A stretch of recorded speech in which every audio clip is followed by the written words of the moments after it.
Hi everyone, welcome back to my channel. Today I'm going to be doing a book review for you guys. So I did a couple of these in the past, but this was actually requested by my friend, so thank you, Karen. This video's for you, so hopefully others will like it too. But yeah, I'm sitting in front of my wallpaper wall now, so I thought it would be a nice background, something just cute and fun, and maybe people will click on the video because my wallpaper is so amazing. So anyways, without further ado, let's get started. So the book I'm going to be reviewing is Christmas at the Lake by Anita Hughes. And I originally just put this book on my to be read list because I really wanted to read it just based off the cover. So yeah, I obviously liked the cover. I thought the cover was very pretty and festive, so I decided to put it on my to be read list. I do have some questions prepared from my friend. She sent me this little book club questions on, what is this, the rookiejurist.com. So giving credit to them. So thank you for sending me this list. I'm just gonna go over a few of them, just like 10. But number one was there a character whose actions or decisions you found frustrating or unrealistic? How did this affect your overall perception of the story?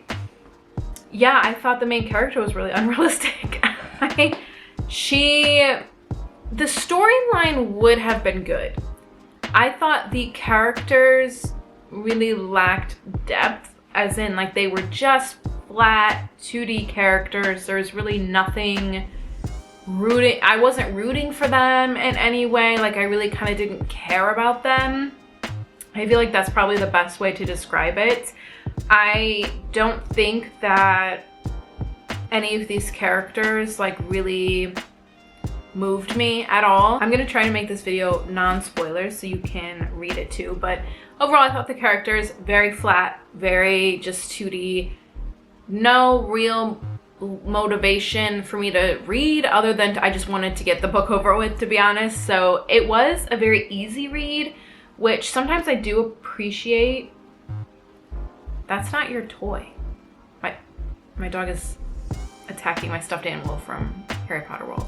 That's not your toy, and you know that. Like I was saying, I thought it was a very easy read. So in the sense that I could read it and get distracted and it not matter. Like I could play Christmas music in the background. It was simple and did not require much depth to the reading, whereas like if you read a book like Game of Thrones, it does. I don't know if that's gonna make sense to anybody but me, but that's how I view it. So it's like on a scale of like, is it hard, is it easy? And it was a very easy read. So if you're looking for something that is very simple and just to the point, just we go here, then we go here, then we do this, and this happens, this is a book for you.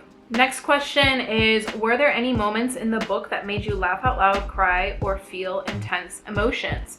What were they and why did they affect you that way? No, not at all. I didn't think that anything in the book was I mean, I laughed at the ridiculousness of some of the things, and like I said, it's a very good storyline. So the storyline is, and it's on the back cover, so this isn't spoiling anything. Basically, this girl, she is about to get married, and then her man leaves her on her wedding day, and she goes to Lake Tahoe, and she runs into Zach, who's always had a crush on her, it says. It says, through a misunderstanding, Zach believes Rebecca is married to Ben, and Rebecca believes Zach is in a relationship with an older woman when he was really a waiter at the local inn. So it's kind of like they meet, and immediately they both lie to each other. I'm not even spoiling anything, it just says it right there. That being said, there wasn't anything in the book that made me laugh or cry or feel any sort of emotion other than this book is kind of ridiculous, because it wasn't grabbing me at any moment. Like I've read some romances that really just pull me in. Like last year I read In a Holidays by Christina Lauren, and that's kind of like another Christmassy one. I thought that one was interesting. And that one, the characters, it's the character development for me, I think, that was my main issue with this book. So I would say no, there was nothing that made me laugh or cry or feel any emotion at all. Another question is, how did the book compare to others you've read within the same genre or by the same author? Did it stand out in any particular way? Genre of romance, it did not stand out in any way. I thought it was very, very simple-minded. And that's probably being a little bit too harsh, but it wasn't romancy enough for me, which is fine. I don't necessarily need that in my life, but it would have been, I think, better. I think it would have made the story more exciting. I think it would have created some more like tension between the characters, because even though they were like lying to each other, like I didn't feel the tension there. I felt like I said earlier, it's just like he did this, then she did this, and this is what happened, and then they went there, and then this happened, kind of situation. So it really wasn't anything that I thought was dramatic enough. I've read way better romances, obviously. I'm still kind of getting new into the romance game, so I wouldn't say I found the best romance ever, but I have read ones that are better than this one. Another question, how did the book structure, such as its use of flashbacks or alternating perspectives, enhance or detract from the storytelling? So they had different perspectives. They used like the form of letters from the past, and I thought that really did enhance the story. Well, they did a couple flashbacks as well, and for like different characters, and I thought it did enhance the story. I almost wish that it would have been a little bit more, because I did find the flashbacks more interesting than present day in the book. So I thought the letters aspect, I thought that storyline was better and had more like going on and more drama than actual present day. So I would say it enhanced it really well. Did you find the dialogue between the characters authentic and believable? Why or why not? Definitely, I thought that it was believable. I thought it was a little bit on the, how do I say this?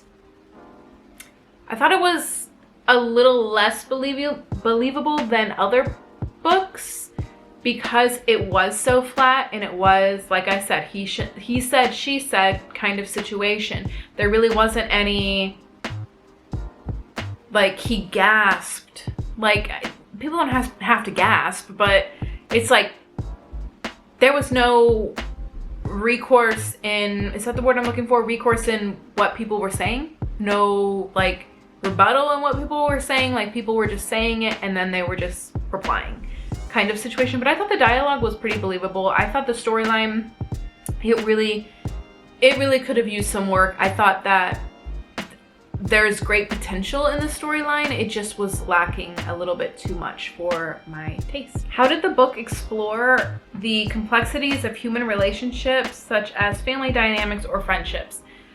This definitely could have been better. I think that everyone was just a little bit too happy.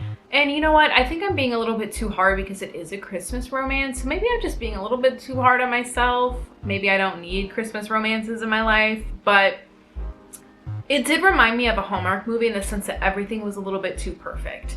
I think I've said it a couple times now, where I wanted the conflict. I wanted the tension and drama. Like, I feel like nothing in life is that perfect, and you can have a Christmas romance with drama, I think. And there was drama, of course, with like the lying straight up to each other, but it just wasn't enough for me to carry the entire story, I think.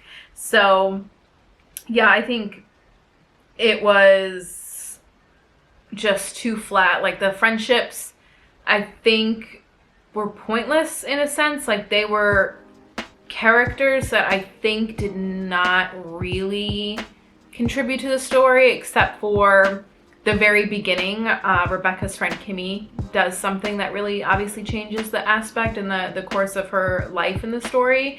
But I think other than that, there was really no point to have them around. Next question, no, not that one. How did the author handle difficult or sensitive topics within the book? Did you feel they were handled with care and sensitivity?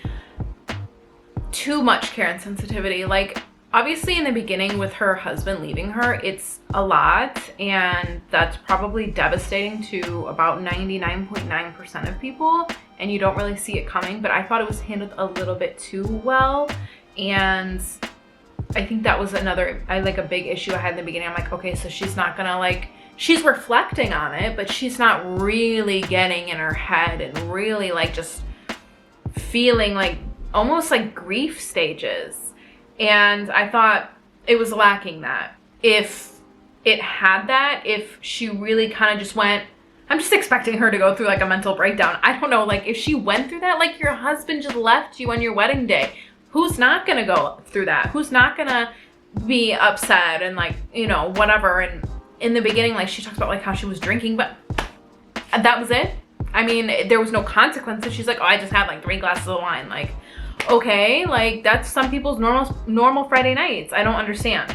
So I just, oh my gosh, I just went to an ad. Okay, I just think that it was handled too carefully. Everything was just wrapped up in a neat little bow, which is fine.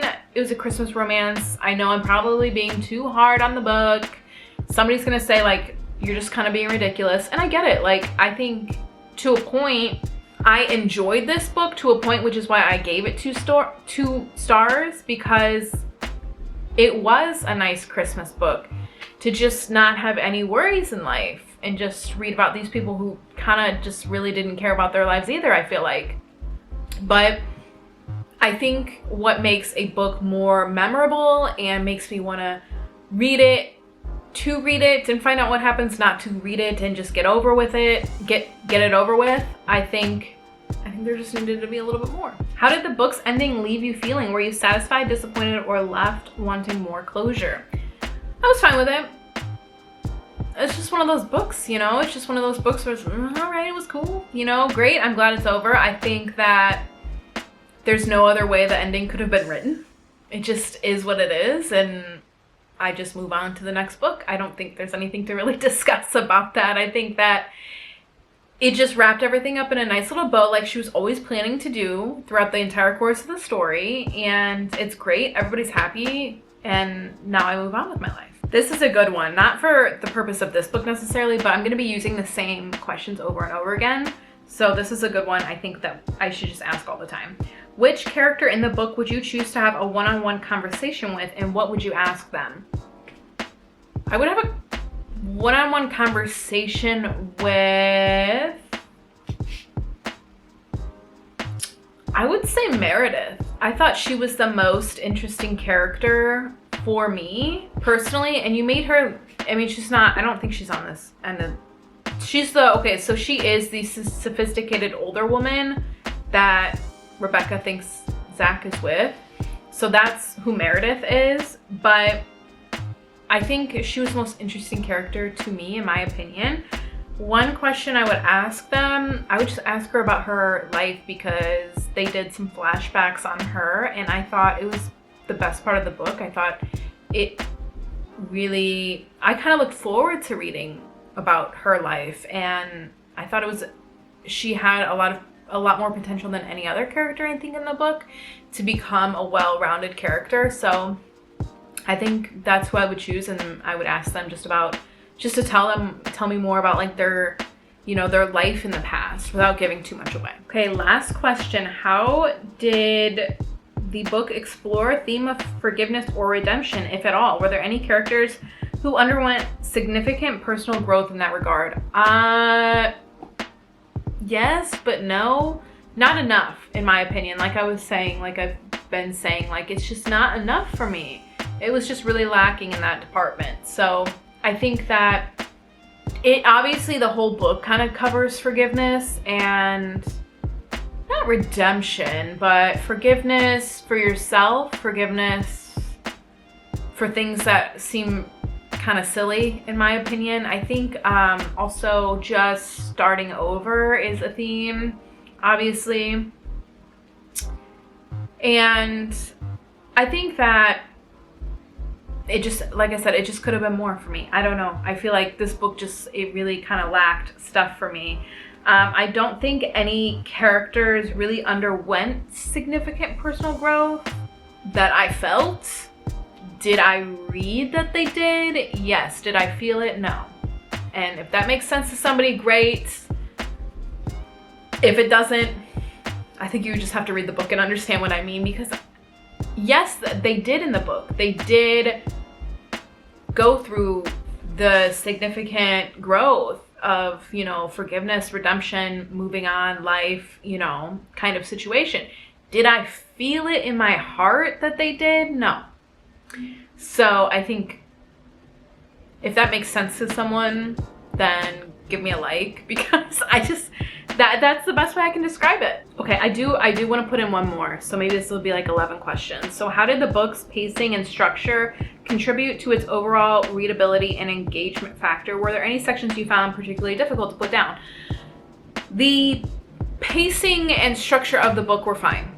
It was point A to point B, point C. There was really we didn't go off track at any point, which was fine for a Christmas holiday romance. I can't say I looked at the book and expected a whole ton, if that makes sense. So I thought the pacing was fine. I didn't think anything felt rushed.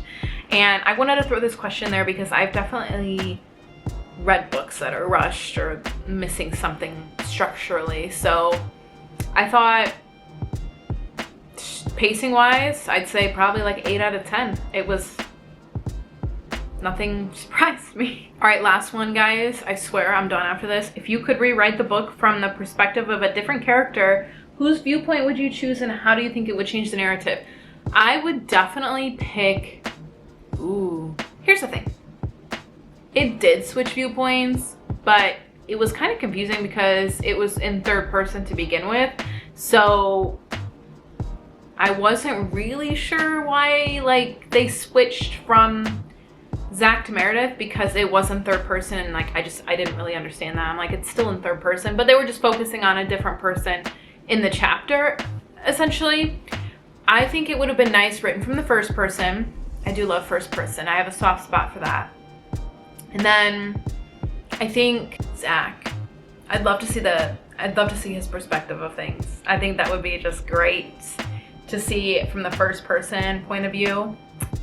That would be, I'd read that. If they just rewrote it with that viewpoint and that narrative, I would read it again, and I'd probably enjoy it a whole heck of a lot better. Well, there you guys go. I hope you enjoyed this video. I hope you enjoyed my background. I love it. I'm just sitting on like a little stool right now, but you know what? It works perfectly. So I am gonna keep it. So if you like this, let me know. This is from Amazon. If you haven't seen my vlog, it's just wallpaper. So I hope you guys enjoyed this video, and whenever I finish the next book, I will be posting another video. It's gonna be a Christmas book as well, so if I get it finished in time to put it up before Christmas, I will be doing so. If not, I will be reading The Fourth Wing after that. So I will be doing a book review on that. And I'm excited because I've heard so many good things about that book. So anyways, I hope you guys enjoyed this video, and I will catch you in the next one. Bye.